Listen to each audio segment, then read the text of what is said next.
Welcome back to the Extra Rep Podcast, guys. I'm Josh. I'm Liam. So today we're going to talk about how to train to lose 4 kilos in 6 weeks. So if you've been following along, we obviously have how to, and then obviously how. Now we're sort of breaking it down. How to do your eat and nutrition, and now we're going to talk about training. So I think training becomes really misguided, especially when people are looking to lose fat, because what do? We go, oh, okay, I need to burn as many calories as possible in my training, and I need to do it as often as possible. So people, jump into these F45s, they start doing 5, 6, 7 high intensity workouts a week, and they start thinking, I need to be in the gym, I need to sweat more, I need to do more circuits, I need to do all that sort of thing. So Liam, do you want to explain why, first off, why that can be detrimental when we're looking to, obviously lose body fat, but still keep lean muscle tissue, and then what you would recommend instead? Yep. So I'll start off with what I recommend. Your plan should not change at all when it comes to training. Mm-hmm. Sorry, Pablo's here. Sorry. Pablo's here and she almost jumped off. Come here. Can't help herself. Yep. Good. Anyway, as I was saying before Pablo so rudely interrupted us, your plan shouldn't change at all depending if you're building muscle or losing fat, right? Your resistance program should be the exact same. You should be looking to hit PBs in the gym or at least maintain that level of strength. Now, if you're automatically going on a diet and you're like, sweet, I'm going to lose this weight, and you start ramping up your exercise routine, at the same time, you've not only created an energy deficit through the calories, but then you're creating an even further energy deficit and stress on the body through performance, right? So are you going to have enough fuel to recover from that training? Let's say you're doing 5 F45s a week, and not to mention, let's say you just do the dedication like that and you commit to the times there and you're not used to getting up at 5 in the morning for a 45-minute, group fitness session. And then it's so you're also a little bit tired and fatigued and sleep deprived. Then also you're on less calories. Willpower will deplete. You're going to be tired throughout the whole day. And you're going to be asking yourself throughout the day or throughout the week, how am I going to do this for the next 6 weeks, 8 weeks, however long it may be to achieve your goal? Yeah, I think it's very interesting because like you talked about with that sort of stress response, the body, no matter what you do any sort of training, there's going to be a stress response on the body. When we go to that, sweating hard, working really hard, and we're not saying don't work hard, right? We have to obviously work hard in our training, but there's a response that we'll get, call it a minimum effective dose through potentially training and nutrition, which would obviously be really useful. So obviously if our training dose is too high with stress, and then we're adding extra stress by having less calories than we can recover from, there's only a certain amount of time that we're going to be able to do that. So what do most people do? They hit a plateau and they go, I'm going to bring my calories down and I'm going to bring my steps and training up higher. So I'm going to add an extra session and I'm going to do that. I'm going to create a bigger gap, and that gap just gets smaller and smaller of fat loss to the point where people break down. They go, I'm just exhausted. I can't do anything. My body's telling me no, and my body's going to basically shut down to a degree. And then that leads to the binge eating, the cycle. And then we find, oh shit, okay. So we do have to be a lot smarter with our training. So depending on how often you're training, I like to say, a minimum of, I'll say a maximum depending on the sets. Again, depends how often you're training, but I probably wouldn't be doing 4 sets for every exercise in the gym unless you're a complete beginner, especially for someone who's more intermediate. I think if you do 2 hard sets a couple of times a week through a couple of muscle groups, you'll be sweet. Again, if you've got certain things you want to try and build in that, again, think about it. This is a fat loss phase. Yes, we can prioritize certain muscle groups, but we're probably not going to get the greatest benefit out of them until we start, adding calories back in at, maintenance or a really slight surplus. So I think most people, if you're a beginner, you can get away with building some muscle as well, right? You'll get some good body recomp. But as you become more intermediate, yes, it is still possible, but you're going to see a lot less. So I think by being sustainable in the calorie deficit, that is obviously going to make sure that, number one, you keep all your muscle tissue or potentially build a small amount. And number two, fat loss comes from the right spot. So just be very careful of adding in, all these extra reps and drop sets and extra exercises, because at the end of the day, it could be contributing to more fatigue and just leading you to, week 3, 4, just completely burning out on the training side of things as well. Yeah, and it can just lead to muscle edema and swelling, so you think you have a visual representation of change in your body, and then muscle atrophy occurs, and then you're just so fatigued you don't get enough motor units because you're not eating enough. So you're not as motivated to train. You can't recruit as many motor units or muscle fibers. And then your training just keeps suffering. And then you think, oh, I need just to do more. And look, tracking's a really big thing. I know you and I talk about this. It's just like, make sure in your program you're actually tracking your weights, because it still amazes me how many people I see, they just have no idea what they're doing in the gym. I think Dorian Yates said it best. He's like, do you ever see people that go to the gym, but they look like they don't go to the gym? And it's just like, yeah, actually, I see that all the time. And I see like the same people. I train the same time every week, and I see the same people, and they're just walking around the machines. They're not recording anything. There's no intensity on their sets and everything like that. They're just going through the motions. Now, it's a great thing that they're there and they're moving right, but I can tell they're not getting the results that they want to see. Yeah, and I think it's a really big thing when we talk about, programming and intensity, right? At the end of the day, intensity is going to trump all. If your intensity isn't at the level it needs to be, you won't hold on to the muscle tissue, right? So if you're just coming in half-assing 3-4 sessions a week, it's like, yeah, awesome, you've come in, maybe you're doing a little bit of tracking on some things, but it's like, you're not going to get the result you want. When you look in the mirror, you might lose the 4 kilos, right? Yep. In 6 weeks, but you might be like, oh, I feel like I've just looked worse, like I've lost a bit of muscle. The whole point of this is to maintain or build a bit of muscle tissue. So the intensity needs to be there in the sets that you are doing. Yes, you can probably do less sets across the week than you would if you were in a surplus, right? Because again, you have more limited energy. But when we're talking about this, it's really important that you really think and dial in your training intensity, because if we don't have that, then we don't have the signal to the body that it needs the protein, it needs the carbs, it needs to, quote unquote, repair the muscle tissue. So it is something that we really need to think about, and most people don't. So make sure you are tracking your weights, make sure you are hitting at a strong intensity. If you're not sure what intensity is, like, jump on a machine and do what you normally do, and then I want you on the last set to push it to failure till you physically can't do another rep. And if you can get another 5 to 10 reps, then you're training nowhere near where you need to be, unfortunately. So it's always good to test yourself. You don't always need to go to failure, but you always do need to be very close in every set that you do. That's obviously not a warm-up, to make sure you're getting the most out of your training. Yeah, I mean, one hard set is the equivalent to muscle hypertrophy. Equates is the word I was looking for. One hard set equates to muscle hypertrophy, right?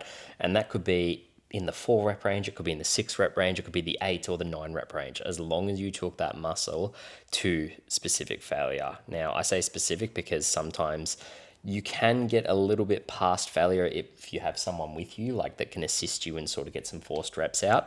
But if you're just on a cut in a deficit, you're losing the 4 kilos in the 6 weeks is the scenario here. So you're in a pretty heavy deficit at the same time, but you don't want training performance to suffer. You only need to do one hard set to stimulate that either hypertrophy response to keep the muscle growth, or actually build muscle on a deficit, because it is true. It can happen. Yeah, 100%. It's good that you mentioned rep ranges there. So I think that is something that a lot of people will straight away go towards, oh, well, I'm losing muscle, like, I should lift like 12 to 15 reps, right? And I think it's important to note that, like, every rep you do in the gym is going to create some sort of fatigue, right? So which is why there's been a sort of strong push into like a lower volume training, that sort of 4 to 8 rep range when you're in intermediate and progressive and doing all that sort of thing as well, which is fine. And again, you're going to get benefits from both. But if we're just adding in extra 12 to 15 rep sets, I think it's one thing to be, once you're competent in the gym, you know what you're doing, you can control, heavy weight and all that sort of thing, you're not a beginner, then you can definitely probably sit, I would say, in that 6 to 10 rep range. And that's where I probably think you're going to get the best bang for your buck. And again, you can cycle through phases of more strength-based and more volume hypertrophy-based. But like we talked about, sort of the less volume, the higher intensity, really making sure we're progressing, getting another rep across a set or two. And if we're just doing that consistently over the 6 weeks, that's when you're going to see the best progression. That's when you'll see the most growth. And that's when you'll obviously see the least amount of fatigue, whilst the main goal is going to be fat loss. Exactly, because it mitigates all other risks, right? Like, your immune system's not going to shit itself from your nervous system because you're not doing excessive volume. Your immune system and your central nervous system have a risk of shitting itself on a deficit because you're already putting yourself under a physical form of stress by eating less. Everyone raves about fasting and everything, but it's like, the body needs nutrients, right? You need food to live. Yeah, and I think this is the problem because people will talk about fasting for fat loss, for example, right? And autophagy and this and that, and it's like, yeah, this is all fine, but it's like if we're looking to maintain muscle tissue, ideally when we're doing that, it's like, yes, there will be a period where it'll be fine for a couple of days, right? But I feel like if you're consistently fasting, to the point of just not getting enough protein in throughout the week, that's when muscle tissue is going to start to go. And the more trained you are, the more that's going to happen at a quicker rate. No one who's, massive in the gym and fully trained wants to see that happen. It's why you don't see a bodybuilder, do a fast unless it's for a very specific purpose, for a very specific period of time. Also a health purpose. Yeah, exactly. Or to do some sort of adaptation, right? Where it's like they know they won't lose muscle tissue. They've worked this out, this science out to a T almost, right? And they know the exact second, they need to be like, okay, I need to start eating some protein or carbs or fats again and whatever it is. So remember, you're not a bodybuilder. You don't need to go through some insane protocol to do this. It's actually quite a simple process when it comes to training. If you can get in 3 to 5 times a week, if you can train hard, make sure you've got a logbook, you're recording your stuff, and then making sure that training intensity is nice and high. Make sure you take a few sets to failure, especially on some machine-based stuff where you feel like it's safe. And then like on your bigger compounds, I'd leave 1 rep in the tank. So if you're thinking about, could I do 1 more deadlift? Leave it there. That's a perfect sort of way to think about it. So almost like you're sitting there and like, if I had to go for 1 more, I would need a spotter. And I think that's the perfect way with big compound movements to be. And then, again, you're doing your little accessory sort of stuff or on machines or things like that, like you can push these, same thing or on failure. And again, remember, it's the progression every single week. I think that's the thing that people lose. People will come in, then they'll miss a session next week. They'll come back, be like, I'll try to do this. And then they can't get stronger. They get upset. They lose another session, then go, I need to change my program. Yep. It's like it's been 4 weeks. It's like you've hit the program twice. Yep. You're annoyed because you missed the second week. You come back on the third. You weren't able to progress. Yep. No shit, because your nervous system's not adapted. And then you go, it's not working. I need a new program. So make sure if you have a program, you actually stick to it for at least an 8-week period, especially if you're some sort of intermediate lifter. Yeah, just 8 weeks and just get strong as fuck on that program. It's as simple as that. And if you can still continue to get stronger and you actually are enjoying the movements that you're doing, the machines you're using, or the program that you're specifically on, then keep going. You don't need to stop. Yeah, and I think that's the last thing. It's like people change the programs all the time. They think they need a new stimulus, and most of them don't stick to it long enough to get a stimulus in the first place. So the first few weeks of lifting, new exercises, it's normally the strength, adaptations of gaining a rep, getting a little bit stronger. It's coming from your nervous system getting better at performing the exercise. Mm-hmm. Once it sort of hits around that roughly 4-week mark, or let's say 3 to 5 weeks, that's when it gets to the point of actually like, okay, these muscle hypertrophy adaptations of getting stronger and building muscle are actually going to kick in properly. So I think that's when you go, okay, from week 4, like if I can ride that wave and get stronger every week, I'm pretty confident with all the exercises that's enabling me, provided I'm progressing, to be actually building some muscle tissue there. Or at the very least, if I'm able to maintain,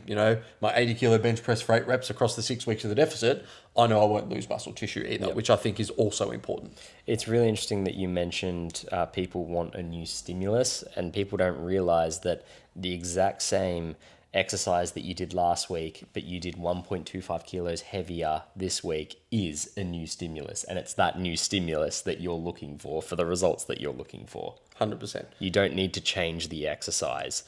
Like, it is a new stimulus going heavier on one exercise. 100%. And if you are more of an intermediate, I think it's important to know this last tip, which is you can't go heavier every single week. Right? It's just not going to happen for potentially a lot of exercises. So if you can just aim for 1 more rep, if you've done bench press 8 sets of 80 kilos for 2 sets, if you can come in next week and do 9 and 8, even if it's 9 and 8, if you can do 9 and 9, even better. But if you can do 9 and 8, next week 9 and 9, then maybe 10 and 8, 10 and 9. As long as you're progressing across that, the progressions will get slower as you're more intermediate. Obviously, if you're in a beginner phase, you can probably just bang it up, or the first couple of weeks of a new program, you can probably bang the weight up. But you will get to a point where as long as you're keeping form, as long as you're keeping tension on the muscle and you're progressing that way, there's no way that you won't look better naked in the mirror. Still losing fat, still building muscle tissue, still doing all the right things with your training. Exactly. It's all just a checklist. It's a checklist of, did I progress in my training? Did I hit my calories? Did I hit my sleep? It's like as simple as that. As long as you have a checklist daily to keep yourself accountable, you're tracking the different metrics of you're tracking your calories, you're tracking your training, and you're tracking, well, I won't say you have to track your sleep, but it helps to track your sleep. But if you just nail those three, the possibilities are endless in what you can achieve. It's literally the way you look and feel and everything is determined by literally those three metrics there. And you can play around with them of like how much one prioritizes more than the other. Yeah, 100%. And I think that's the perfect thing to mention because, next week we're going to talk about how to live to lose 4 kilos in 6 weeks, which I think is really important because, a lot of people would just think like training nutrition. It's like there's a lot of lifestyle elements that are going to come in that are actually going to make it so fucking much easier to be able to do this and do it well and not want to jump off the wagon after a couple of days, not kill yourself to a stupid point and always feel tired, always feel lethargic. So we're going to cover that next week. But if you guys need any help losing 4 kilos in 6 weeks, of course, feel free to reach out to either of us. You can reach out to me at Action Fitness Nutrition on Instagram or Liam at Coach Liam C. Murphy. And again, if there's any other topics you want from the podcast covered, DM us, obviously at the Extra Rep Podcast. Send us a DM, tell us what you want. We'll be able to go through it in the new year. But I hope you guys have a fantastic Christmas and a very happy new year from both of us here. We've done 55 episodes. Yep. So we started just before Christmas last year and we've got in and done that, which is awesome. So Still here. So look forward to seeing you guys and keep educating you guys in 2026. And until next time, guys, we'll see you in the next podcast. See you guys.